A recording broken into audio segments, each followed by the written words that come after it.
All right, let's react to this. Welcome, Madridistas. How are you all doing? This is a very necessary video, like all those related to the Barcelona Negreira case, and even more so with what was published today by The Objective. Let's react to the news.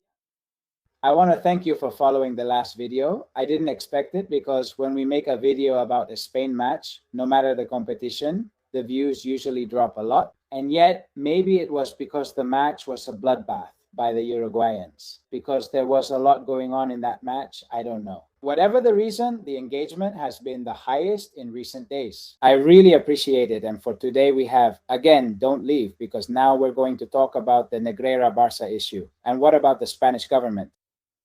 Today we have Panama versus England and Croatia versus Ghana, which start here at 4 in the afternoon. This is the local time here in Dallas, Texas, which is 7 hours behind Spain. And then watch out for the beast against Colombia with Uzbekistan, the other match in the group. And at night, already early morning in Europe, there's Algeria versus Austria and Jordan versus Argentina. The latter will be played here in Dallas, and I hope to see it. I don't know yet, but let's see if we can experience it near the stadium and catch the Argentinians right at the gate, either as they come out of the match or as they go in. I have to coordinate the recording setup a bit so I can ask them. Things about the Argentinians are always interesting. Things about that matchup that for now isn't going to happen against Spain, and a bit of everything they've been saying these last few days, which I think in the end won't happen. No, not for everyone, but in the case of the most boastful ones, it's fear disguised as mockery, right? Spain, so small, who is Spain? I don't know what it is. Elections don't exist, it doesn't exist. Tiny, right? And they got Cape Verde. And they got Cape Verde because Argentina is going to be first in the group, right? Cape Verde.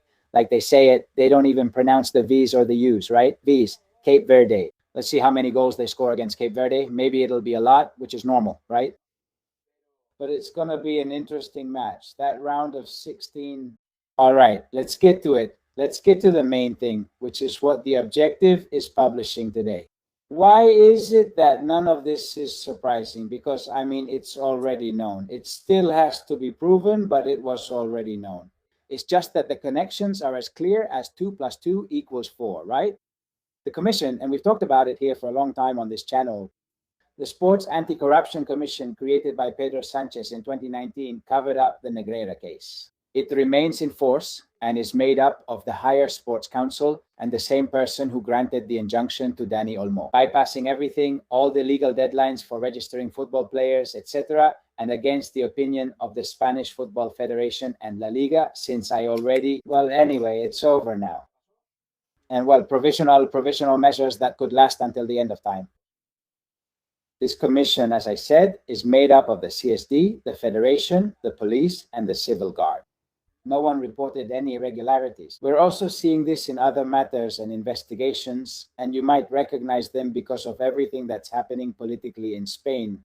How did they ask the heads of the state security forces and corps about other matters that have to do with that man right there in the middle who is the president of the government of Spain? What did they tell them? Keep a low profile on these little matters. A lot of things are going to happen politically, but I don't want to get into that because that's another topic, even though it's very related to this. I don't want to go too far in that direction because this already has plenty of content, contenido.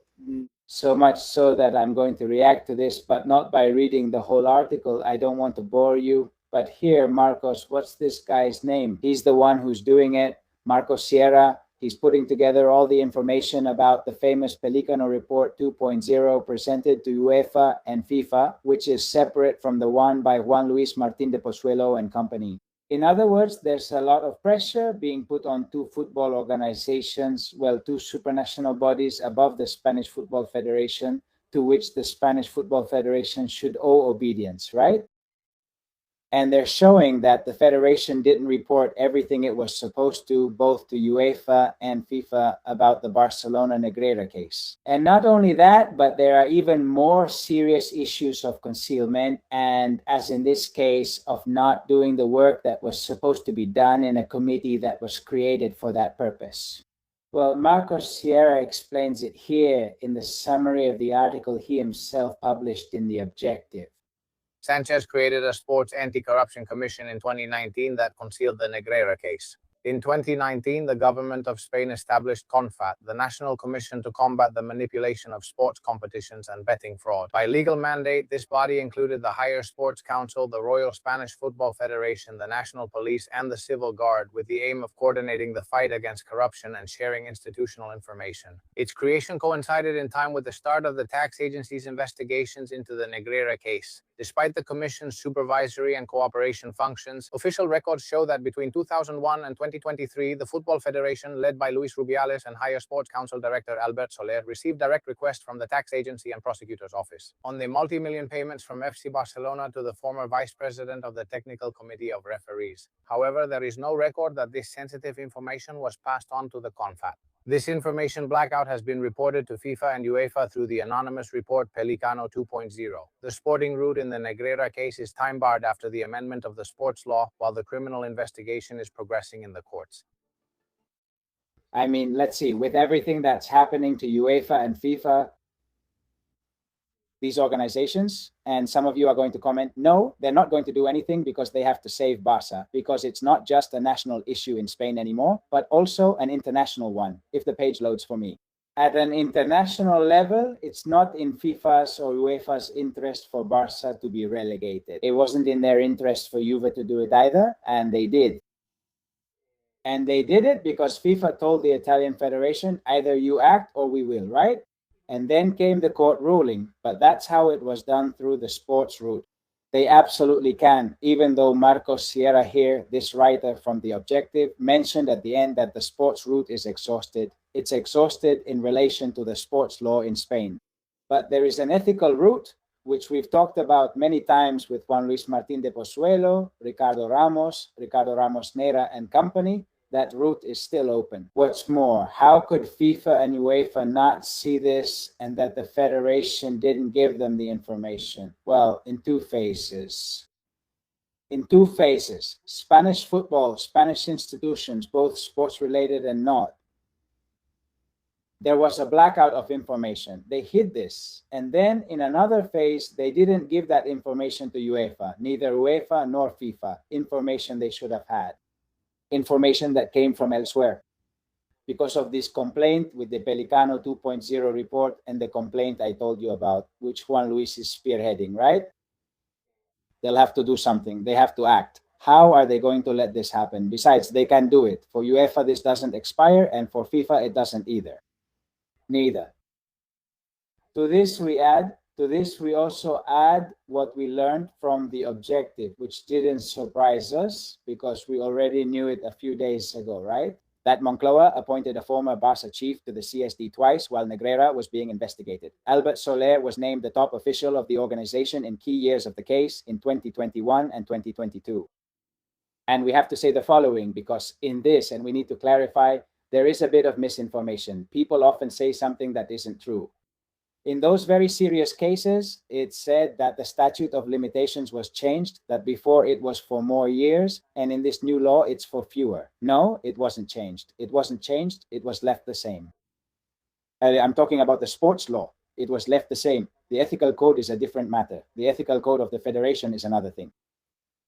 That, look, now we remember it, right? That for that reason, Barca could also have been punished, and suddenly that came up. We've discussed it here as well. I mean, the sports law, in that law, they expired. In the law from 92, they also expired after 3 years. What was done and what happened during the processing of this law involved this man, Albert Soler, as the person in charge of the CSD, and having been an executive at Barca and knowing what had happened with Negreira, what his club had done with Negreira. This man, neither this man nor others, in the processing of that law, in the drafting of that law, they included that he and very serious cases should have a much longer statute of limitations, as is normal. It's just incredible. And yet they left it at 3 years. They left it, they didn't change it. They left it at 3 years. But, well, it's the same. The scam is the same, right? Wait, I have here what we were talking about earlier. Here it is. Here it is.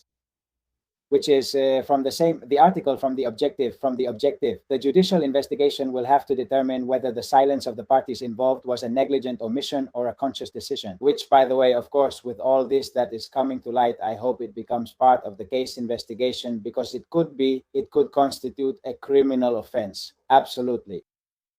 The BOE documents certify the facts. The commission existed, its members knew about it, and there is no record of anyone mentioning the matter. The Negreira case is currently under criminal investigation in Spain. The sports aspect was closed due to the statute of limitations. The Spanish Football Federation's Code of Ethics was modified in 2021, reducing the period for pursuing this type of conduct from 10 to 3 years, precisely in the same month that marked 3 years since the last payment to Negreira.